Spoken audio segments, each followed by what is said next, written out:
we have amongst us the great grandniece of Mahatma Gandhi. Who else could be more befitting to be the guest of honor today? Can I request Ms. Geeta Garodia Gandhi to come and address us, please? Thank you.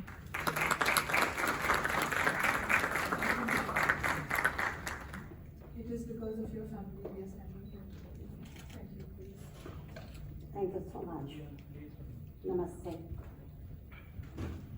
It's a great pleasure and a privilege to be here today, and especially on a very momentous day that is Gandhi Jayanti. I would like to thank Ujjwala for inviting me. Thank you so much. I'm truly delighted.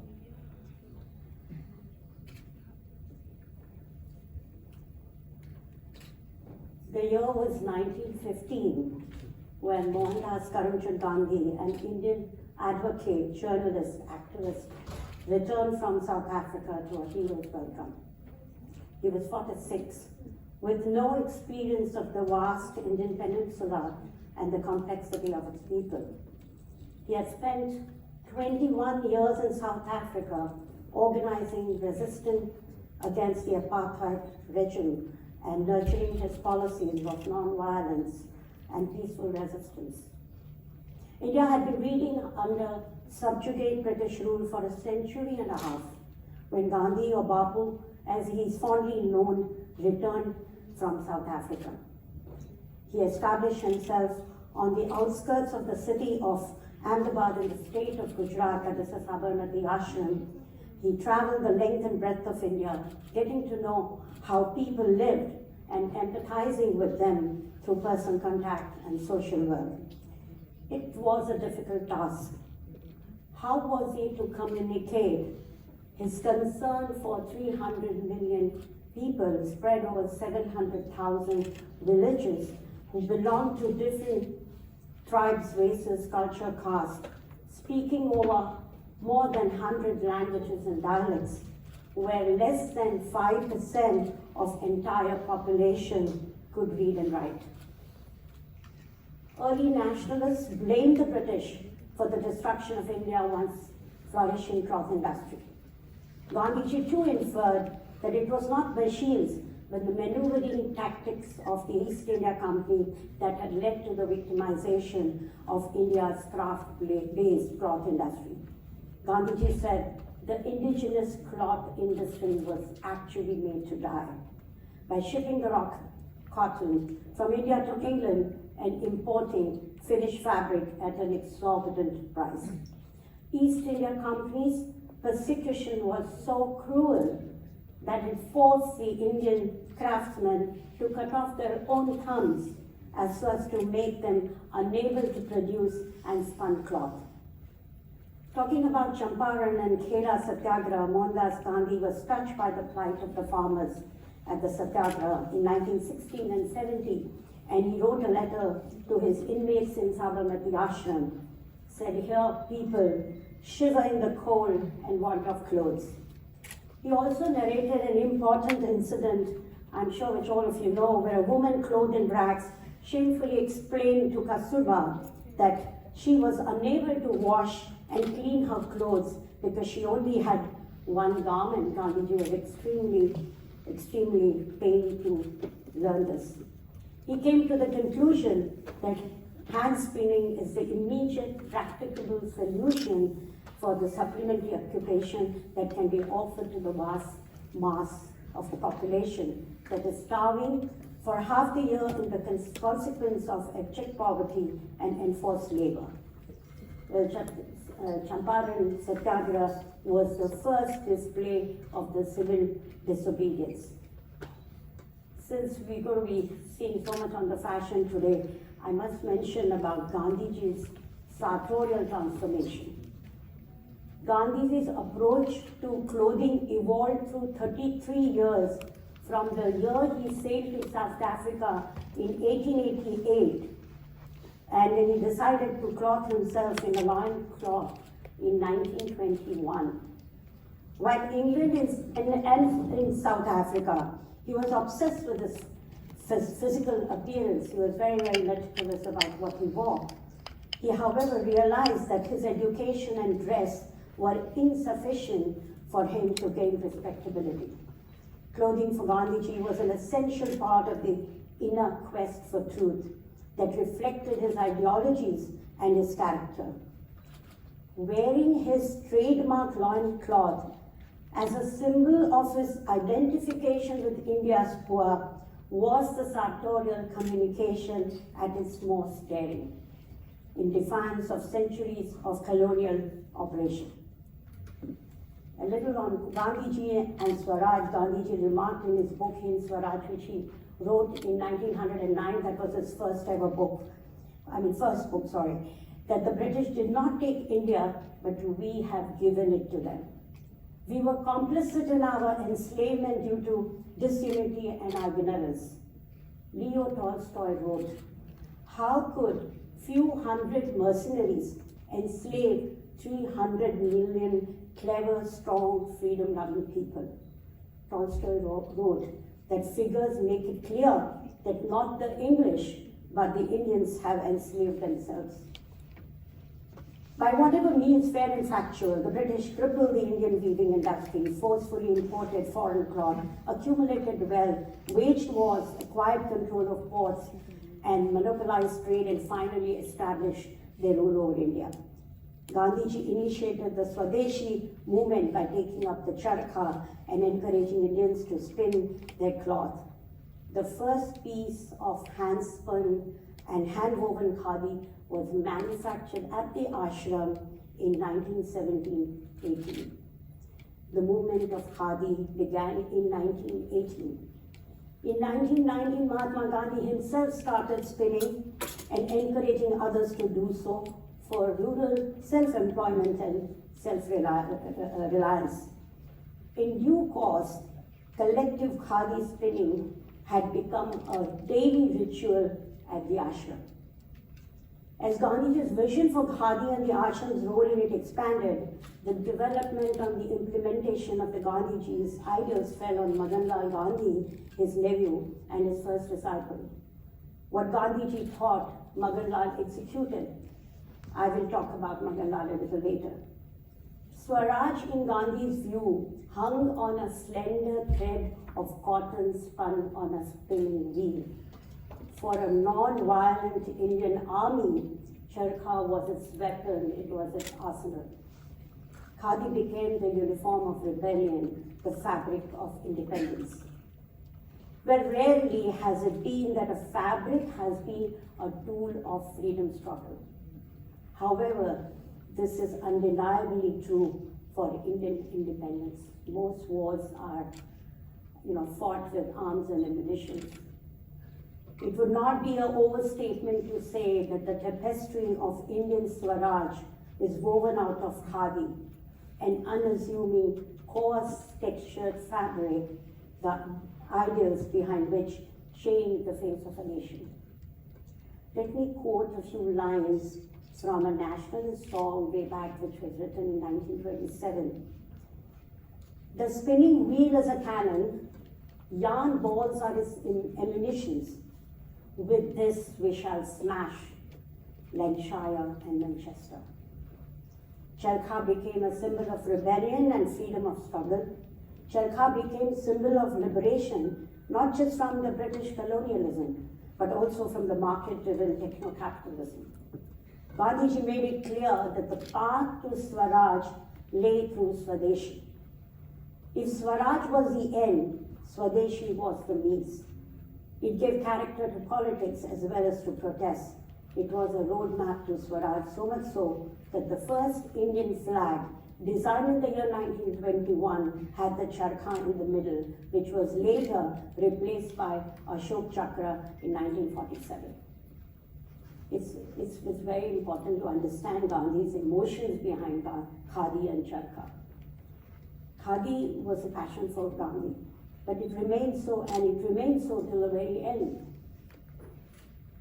For Gandhi, charkha and khadi possess multiple meanings.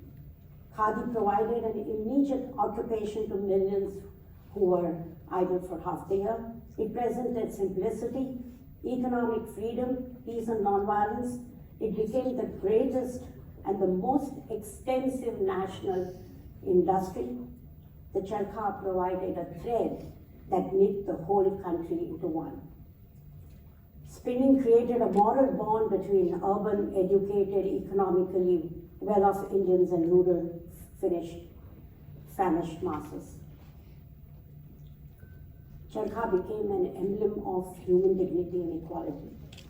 Charkha, through Gandhi's advocacy, acquired a social and political identity, and Gandhi became an integral part, an icon of Swadeshi movement.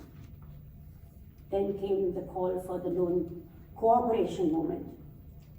1920 was a momentous year in the history of India when Gandhiji launched his signature politics with the call for the non-cooperation movement against the British.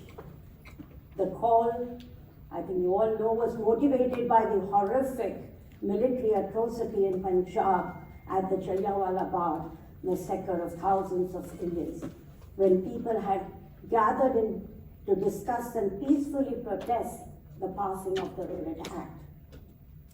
That act allowed the British government to arrest any person, any time whatsoever, for any reason whatsoever, and keep them in the prison up to 2 years without a trial.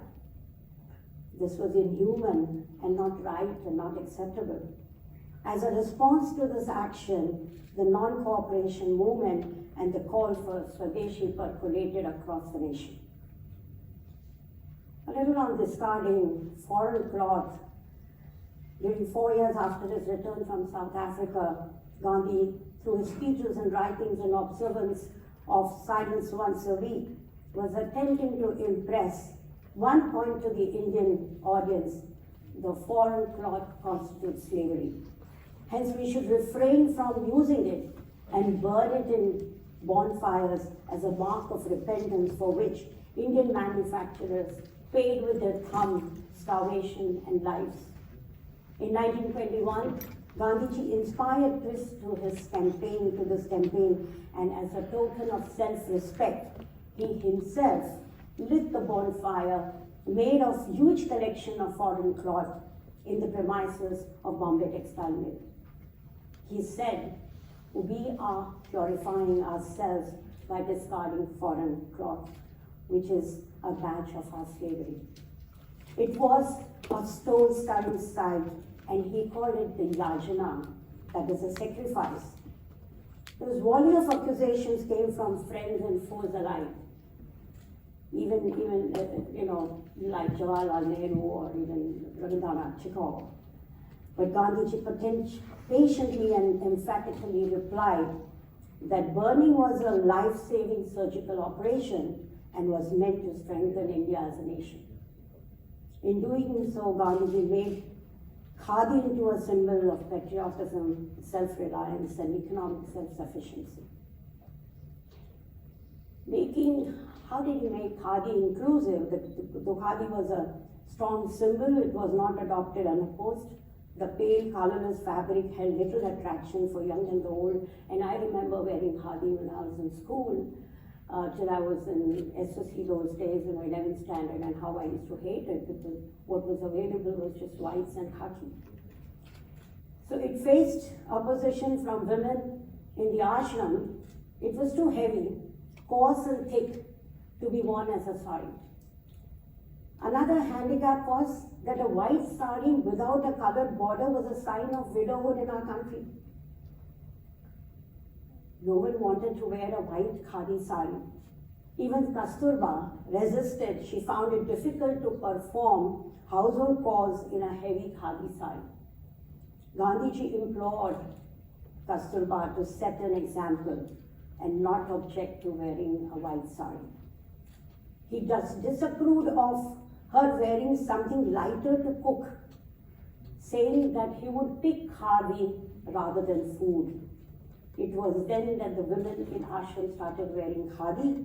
Not only that, they played an active role in the Swadeshi movement. They went to prison, they were there for all their meetings and all the struggle. Gandhiji tried to redefine the white khadi with his own interpretations. what I'm going to see, I suppose. The whiteness represented purity and coarseness and simplicity. Gandhi's commitment to this cause was fierce and absolute, and he undertook an aggressive brand building campaign. In 1922, he asserted the Indian National Congress to start a Khadi department. In 1925, he started the All India Spinners Association with the aim of propagating, producing and selling khadi across India. Swadeshi campaign gave a huge spurt to the production and sale of khadi. Gandhiji's spirited advocacy of Swadeshi inspired many enterprising people to open stores across India and selling Swadeshi cloth. All India Spinning Association introduced a number of marketing innovations and made foray into ready-made garments and adopted vegetable dyeing for khadi. It was in 56-57 that by the Act of Parliament and also KVIC, that the Khadi Village Industry, which is now commissioned as known now, a statutory body was formed by the government of India to promote khadi. I'm not going to dwell upon the modern khadi and the fashion because you're going to see a lot of it. I'm going to not talk about it. Well, I would like to talk a little about my grandfather on a personal note. Madanlal Gandhi, who, as I mentioned earlier, was the person behind execution of Gandhiji's vision of khadi, and he was my grandfather. We all learned spinning at home, and it was compulsory for us for some years to spin khadi at home.